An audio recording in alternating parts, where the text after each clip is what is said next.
السلام علیکم ورحمۃ اللہ وبرکاتہ حامدا ومصلیا ومسلما اما بعد اعوذ باللہ من الشیطان الرجیم بسم اللہ الرحمن الرحیم کل نفس ذائقۃ الموت صدق اللہ العظیم۔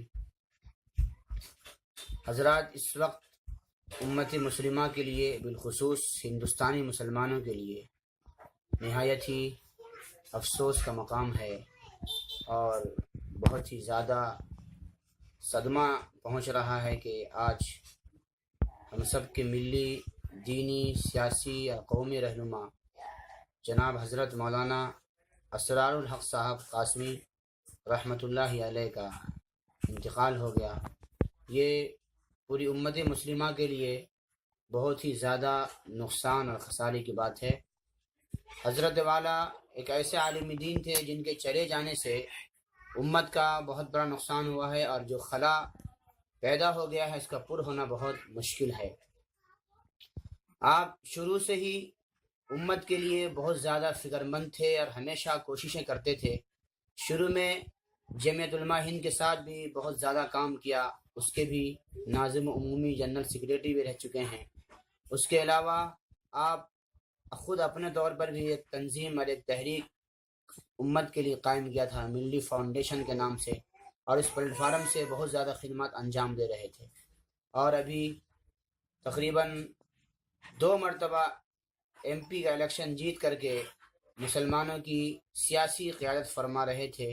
اور آپ جس علاقے کے رہنے والے ہیں، کشن گنج کے، اس علاقے میں خاص طور پر بہت ہی زیادہ فلاحی اور مسلمانوں کے اور عام لوگوں کے کام کی جتنی بھی چیزیں ہو سکتی تھی اس سلسلے میں بھرپور کام کر رہے تھے اور کوششیں کر رہے تھے۔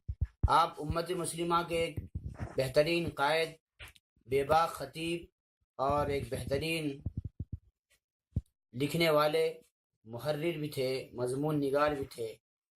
دنیا میں اور خاص طور پر ہندوستان کے جتنے بھی اردو اخبارات ہیں، چاہے اردو رسالے ہوں، شاید ہی کوئی ایسا ہو جس میں مولانا کا مضمون نہ چھپتا ہو۔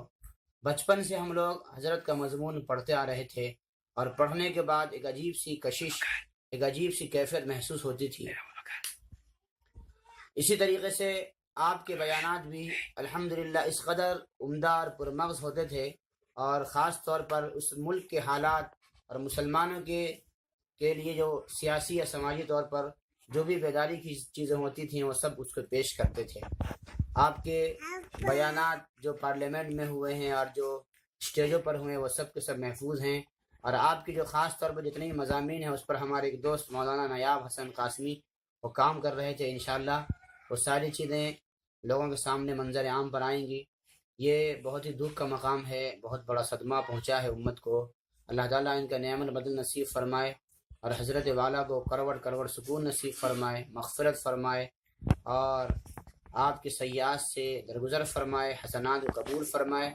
میں اس وقت صدمے کے اس لمحے میں آپ کے اہل خانہ، آپ کے رشتہ دار، دوست احباب سب کے لیے تعزیت مسنونہ پیش کرتا ہوں۔ السلام علیکم ورحمۃ اللہ وبرکاتہ۔